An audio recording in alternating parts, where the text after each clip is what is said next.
Magandang hapon sa inyo, Moto Art here. So install lang po natin itong nabili nating front shock ASI para dito kay Scarlett guys. So HBK yung brand po niya. Nabili po natin siya ng ASI na po at nagkakalaga ng 1.3 to 1.4 ata, 1.350 kung di ako nagkakamali. So kapag whole set or buong ASI yung binili nyo, medyo mahal talaga. Pero nabibili naman to guys yung outer tube lang or ito lang itong part na to. Tapos yung inner tube nya guys, pwede nyong ilagay yung galing sa stock po ninyo. So kasyang kasya yan, plug and play. So nakikita ko maganda yung reviews nito guys. Also maganda po yung appeal po nya, napaka-aesthetic po nya para sa ating mga motor. So yung pinaka reason ko kasi bakit papalit tayo nito guys ng mas magandang shock. Kasi yung stock natin nagbabakbak ulit. So kung matatandaan nyo, nirepeat na natin to. Pero ngayon nagbabakbak ulit. So siguro dahil din sa process. Pero yun, dahil sawa na rin tayo sa itsura niya at gusto natin lagyan ng konting dating yung shock po natin. Di man tayo makabili ng mga kaita or mga sobrang mahal na shock. At least man lang mapaganda po natin shock niya sa pamagitan nitong nabili po natin na light and front shock. Marami na rin gumagamit nito guys at maganda rin yung performance niya. Maganda rin yung play niya. Halos same po sa stock natin. Yung stock kasi natin maganda rin naman yung play talaga niyan. Kaso yun nga, medyo plain yung datingan niya. By the way, naka magic lowered na rin po itong shock natin na to. So may video po tayo dyan. At ito guys, bala ko, ima-magic lowered ko rin. Kaso pag-isipan ko muna, kasi medyo natatagtagan ako sa magic lowered. Lalo na medyo mahams dito. Also titignan ko kung okay goods lang tindig niya na hindi naka magic lowered. Ito kasi yung sukat nito, same lang dun sa stock. Ito yung sa kapatid ko, stock siya. Same lang yung haba niya. Pero iaangat tube natin siya para kahit papano naka fender fitment po siya. So yung pinanagustuhan ko talaga sa shock nito guys is yung kulay niya. Kung makikita nyo kasi naka Bomb X tayo. So babagay po sa kanya yung mga magkintab na silver or medyo chrome. Tapos pinili natin yung may black na lining. Kasi merong design nito na full CNC or full silver pala.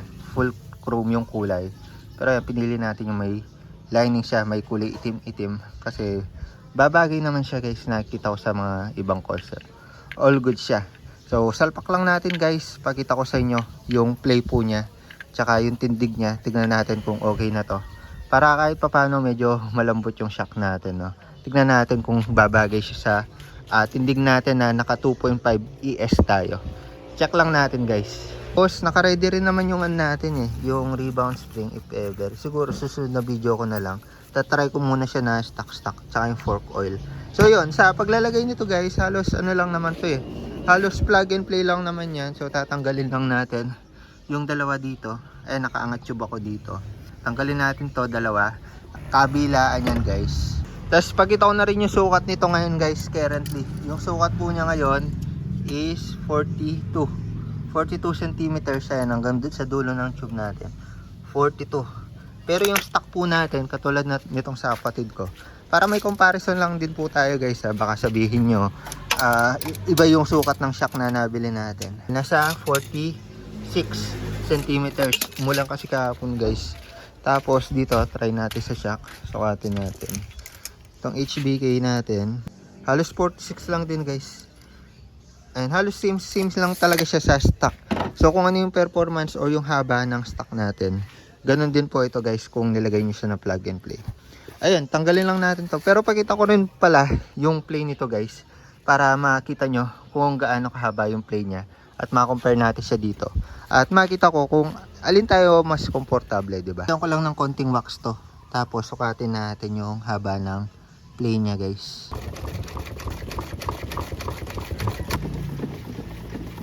Medyo sinagad ko pa at kung susukatin natin nasa 4 centimeters yung kanyang play. Ayun So sa fender fitment natin, sakto lang sa akin 2 fingers ayoko masyado yung sub masyadong dikit. Hindi ako nagagandaan masyado sa ganun.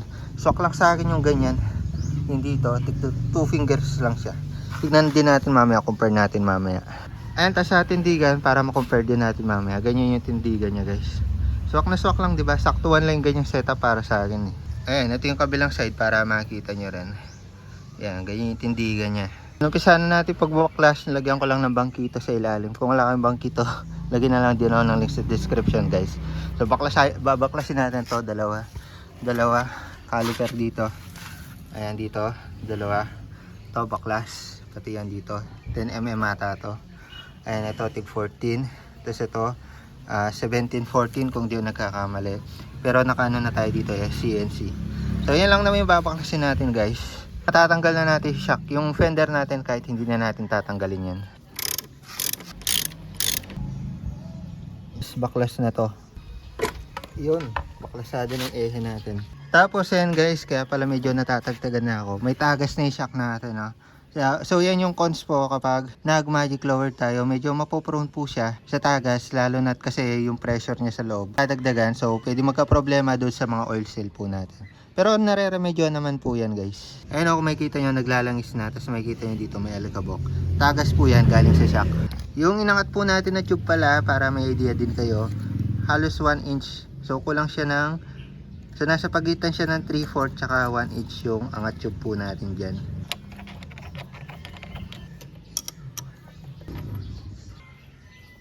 Huwag na natin to. So hindi to, no need na pala tanggalin. Hindi na pala tatanggalin yan. Tapos pwede na natin mahugot itong isang shock natin. Gamitan ko lang ng flat screw sa ilalim. Ayan, tapos baklasado na yung ating mga shock. Ayun o, may tagas yan. Dami yan ng tagas o. Kaya pala medyo malagutok na. Nagpapapalit na talaga guys. Sa kabila all goods, wala siyang tagas. Yung isa lang talaga. So yan, 214. Ayan, nalawagan ko na. Hugutin ko yung shock. Iyon, baklasado na yung pangalawa. So yan, nahugot na po natin yung dalawang shock natin. So ito yung stock natin na may tagas na yun, no? Dami na pala niya tagas, ba't hindi ko napansin? Tapos ito yung bago natin. Compare natin. So dito sa outer tube, yan, same lang pagparisin natin guys. Ito yung paris niya. Ayan, same lang naman sila ng tornilyuhan. Kung makikita nyo dito, dalawa dito, ayan, tapos dito. Same lang. Pero ang ganda ng dating, no? May hulma to eh. Tapos sa inner tube, dahil na magic low na natin yan, and medyo mahaba pa to, nabili natin na bago. So halos 2 inches po or 1 3/4 yung nabawas dito sa stock po natin. Kaya makikita nyo, medyo umikli yan. So yung nilagay natin na rebound spring sa ilalim, ganito rin siya guys, 2 inch siya. So kapag naglagay tayo ng 2 inch na rebound spring, yung ibababa niya, yung from DOS, magiging 1 3/4 siya guys. Kaya kung makikita nyo, ayun o, 1 3/4. Yung spring kasi natin, ayan, DOS siya guys. So magiging 1 3/4 na ilagay na dito sa loob ng tube kasi magko-compress pa yan ng konti. So lagay natin to kung hindi umubra or hindi bumagay yung stock lang na configuration nito. So itong nabili ko medyo original, plug and play siya, tsaka medyo makapal. Lagay na lang din ako ng link nito guys. May iba't ibang sukat niyan. May 1, 1.5, 2, 3, pero ito 2 lang yung pinili natin. Tapos may libre siyang washer pang fender fitment. Pero sa atin naka fender fitment na yan. Ito yung isa guys. So yan, syempre same lang siya dito sa kabila. Yung tornilyuhan niya dito, isa lang. Yan. Same lang yung haba ng tube niya eh. O diba, same lang. Pero may hulma talaga to. Ano, all goods. Iba lang yung tornilyuhan nila dito. Dito, walang tornilyo yung stock. Yung sa tube natin na bago, and may tornilyuhan siya dito. So kapag ima-magic low natin siya, dito siya luluwagan guys. And ikutan niya siya gamit yung malaking Allen wrench. So yan. So yun yung pinagkaiba nila. Pero pwede nyong ilipat ito dito. So applicable pa rin siya guys. Pag bumili kayo ng outer tube lang, wala talaga siyang laman sa loob. Wala siyang spring, rebound spring, etc. etc. So ililipat nyo itong buong assembly na lahat na nandito sa loob, kabilang na yung fork oil. Bili kayo ng bago, i-repack nyo siya. Salpakan na, tabi na natin to luma. Tapos iaangat ko siya. Tapos iangat tube ko to guys ng mga 3/4 inch lang, katulad nung nandito. Nung setup natin doon kasi tatama na siya sa ECU. Dahil hindi ko tinodo masyadong ECU.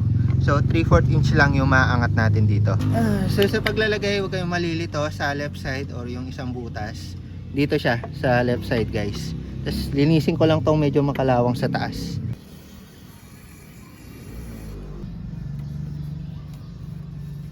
Pag all goods na, salpak na natin to. Angat ko lang siya ng 3/4 inch. So yan to, swak na to. Higpitan ko na siya. Tapos lagay ko tong isang tornilyo. By the way, yung sa taas na bolts natin guys, magic lowering bolts yan yung nilagay natin. Pero ako nag-modify ako dito, alam ko pinalitan ko ng modified. Tinapyasan ko, pinapayat ko lang yung bolts natin para matibay kasi yung nabibili na Yamaha bolts, nangangalawang siya. Video tayo kung paano natin inangat yung ECU dito para hindi siya tumama. So kung kaya naman naangat po natin yung tube natin ng halos 1 inches. All goods na to, kabila naman. Palang nakikita ko na maganda yung shock ko. Ganda, bumabagay sa kulay ng motor. So one thing para malaman natin pantay yan or mag-align yan, lagay muna natin yung ehe dito. Ayan, swak lang natin. Tapos sukatin natin yung inangat tube po natin. Dapat same sila ng sukat dun sa kabila.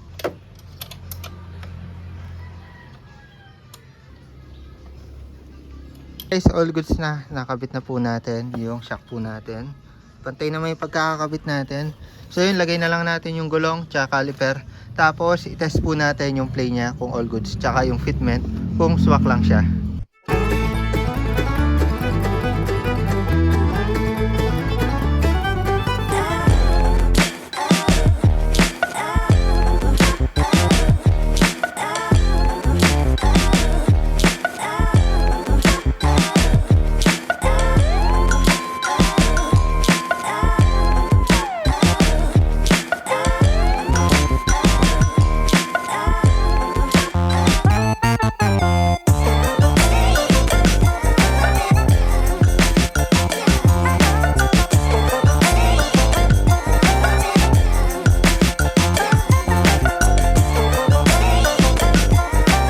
So yun, naikabit na po natin yung ating mga bagong front shock. Kung makikita nyo naman, napakaganda ng datingan niya, di ba?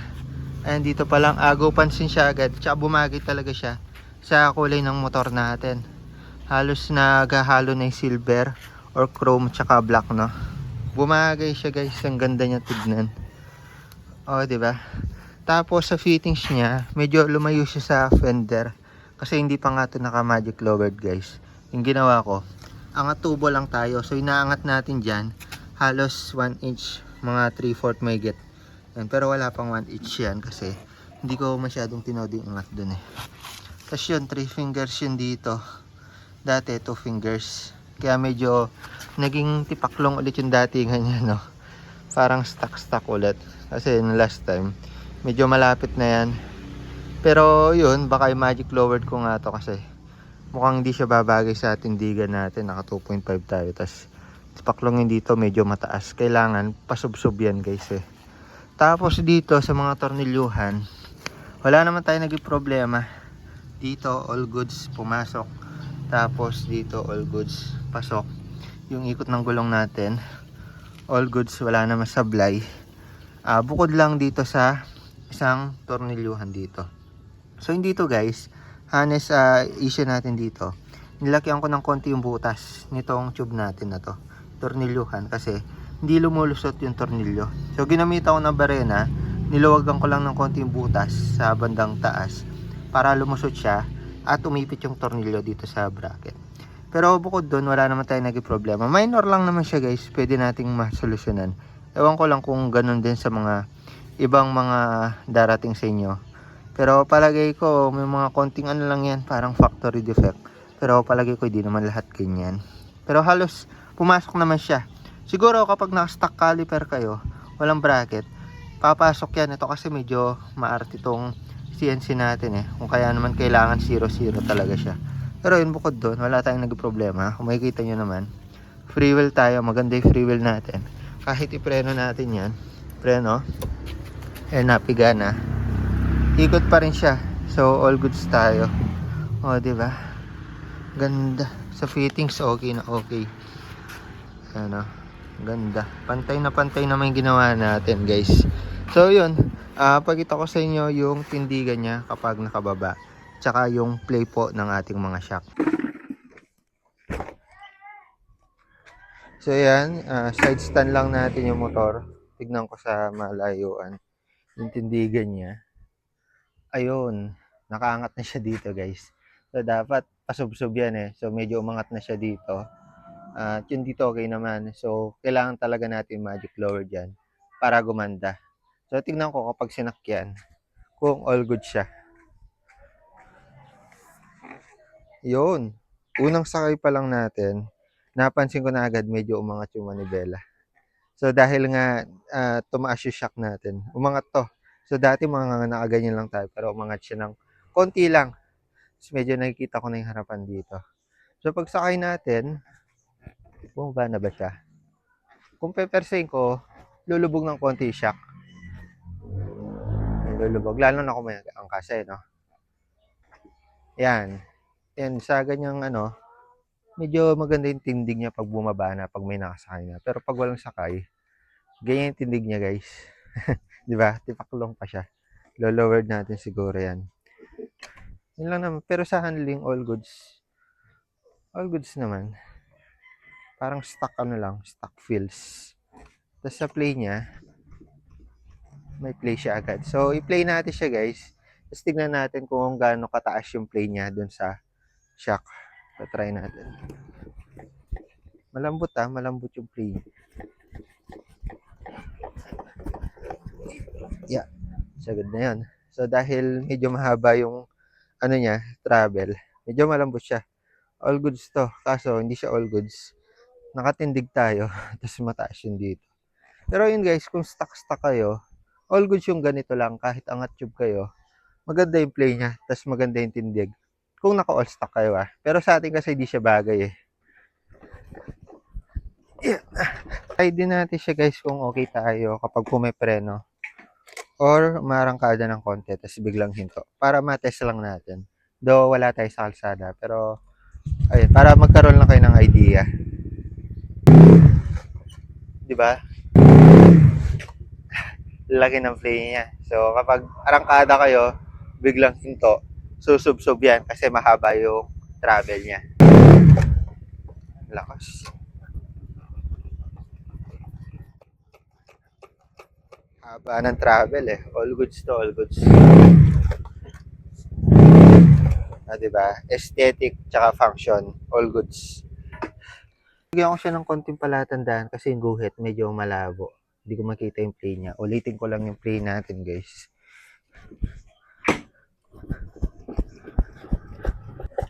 Yeah.